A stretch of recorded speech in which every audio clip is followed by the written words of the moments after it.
Assalamualaikum warahmatullahi wabarakatuh. Waalaikumsalam warahmatullahi wabarakatuh. Bagaimana kabarnya rekan-rekan? Baik, Miss. Miss. Oke, baik. Langsung aja ya. Miss akan langsung ngasih soal pretest untuk rekan-rekan. Apakah siap rekan-rekan? Ya, Miss. Oke. Yang pertama, apa yang kamu pahami tentang pemasaran yang bersifat personal atau individu? Yang kedua, mengapa menurut kamu penting bagi perusahaan untuk memahami karakteristik setiap pelanggannya? Yang ketiga, apakah kamu pernah mengalami promosi atau penawaran yang terasa sangat personal? Ceritakan. 4. Apa perbedaan menurutmu antara pemasaran massal dan pemasaran individu? 5. Bagaimana kamu menilai peran internet dalam mendekatkan perusahaan dengan pelanggan? Oke, segitu aja cukup ya. 5 soal. Miss kasih waktu 5 menit dari sekarang. Oke. Sudah habis waktunya ya 5 menit. Yang pertama siapa yang akan menjawab? Sabia, Miss. Boleh Sabia, silakan. Pertanyaan, apa yang kamu pahami tentang pemasaran personal atau individu? Pemasaran personal atau pemasaran individu adalah pendekatan pemasaran yang disesuaikan untuk setiap individu untuk kelompoknya. Tujuan apa? Tujuannya agar menghargai dan mendapatkan penawaran sesuai dengan atau minat mereka secara contohnya seperti kemarin kayak pemasaran melalui email gitu atau pemasaran di retailing ke wanita gitu. Ini secara personal atau individu seperti itu. Oke, baik. Untuk jawabannya sangat bagus sekali. Terima kasih untuk Sabia. Untuk soal kedua, siapa yang akan menjawab?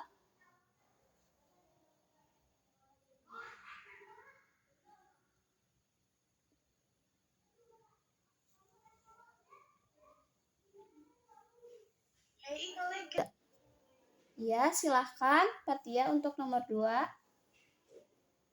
Ya, soalnya mengapa penting bagi perusahaan untuk mengalami karakteristik nah, menurut saya itu karena dengan memperhatikan pelanggan perusahaan itu jadi bisa memberikan layanan dan penawaran yang lebih lengkap atau sesuai. Ini juga bisa meningkatkan kebiasaan untuk membayar dan mendorong pelanggan untuk tetap menggunakan produk atau jasa perusahaan.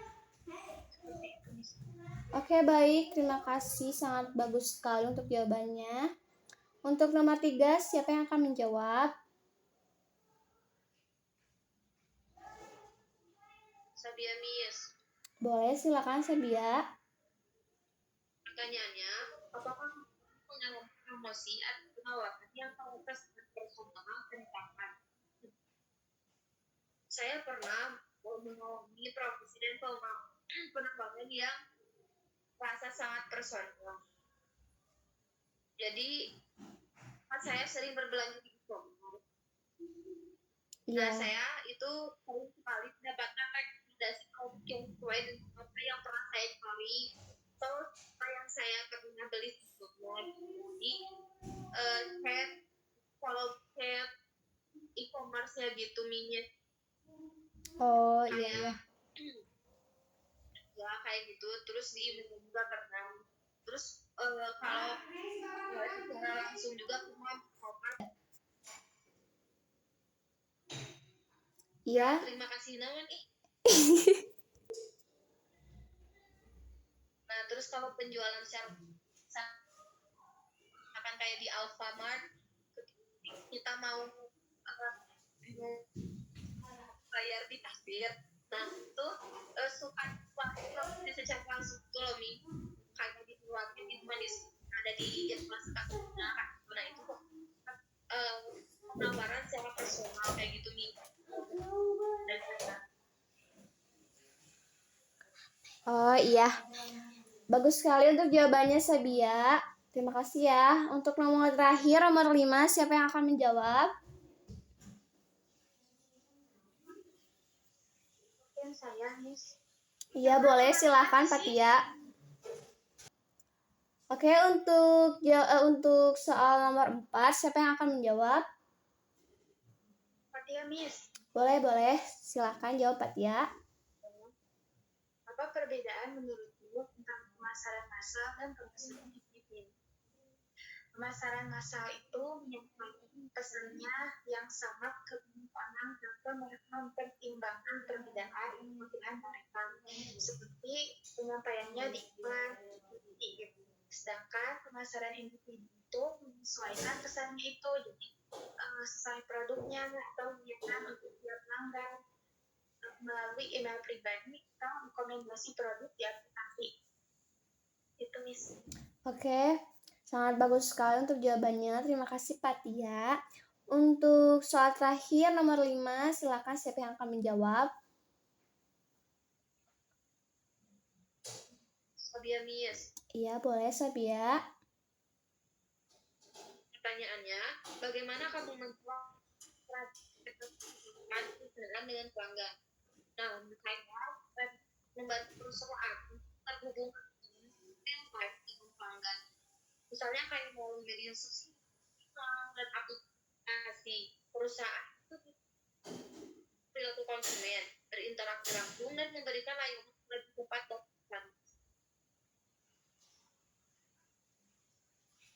Oke, terima kasih ya untuk jawabannya, sangat bagus sekali, Sabia. Oke, diakhiri ya ini prioritasnya oleh Miss. Sekarang Miss akan lanjut untuk materi yang Miss akan kasih untuk kalian ya. Yang pertama tuh ini kita tentang pemasaran satu persatu, one-to-one marketing. Apa itu one-to-one marketing? Untuk definisinya, strategi pemasaran yang fokus pada personalisasi produk, layanan, dan komunikasi kepada setiap pelanggan secara individu. Untuk tujuan utamanya, membangun hubungan jangka panjang dan loyalitas pelanggan. Contoh, rekomendasi produk personal di e-commerce, email dengan nama pelanggan. Bentar ya. Kok gak bisa next ya? Bentar.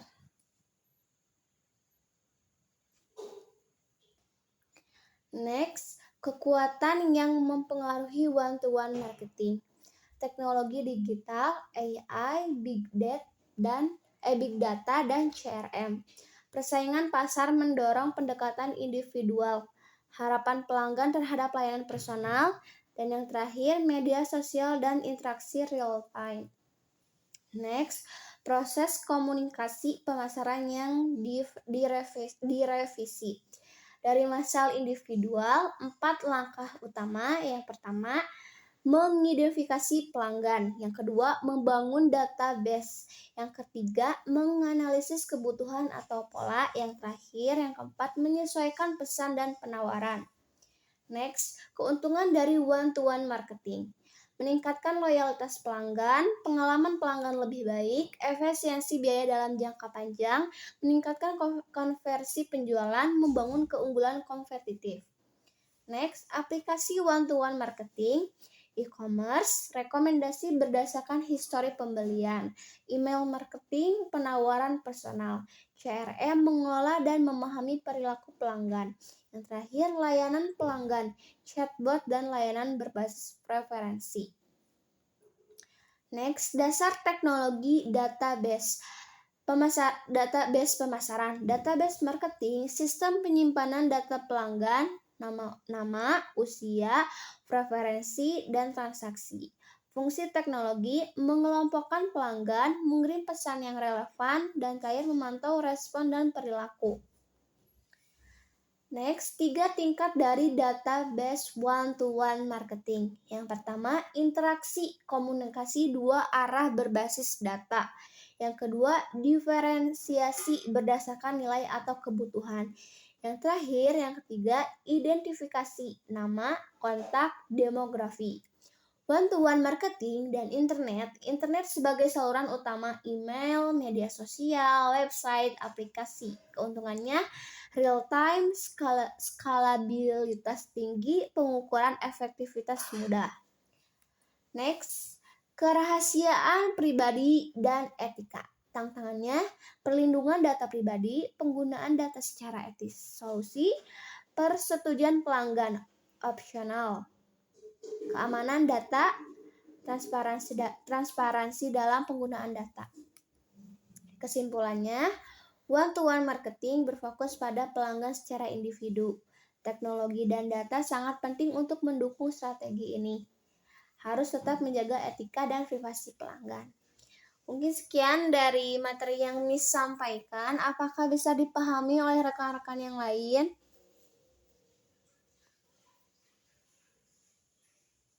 Bisa, Miss.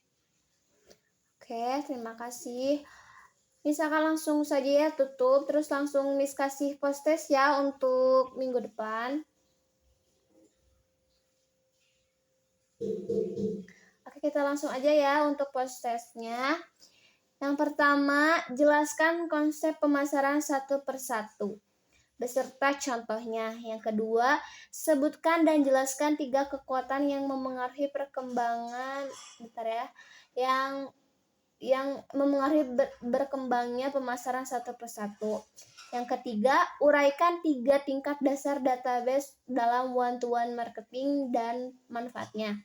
4. Mengapa perlindungan data pribadi penting dalam one-to-one marketing? Berikan contoh situasinya.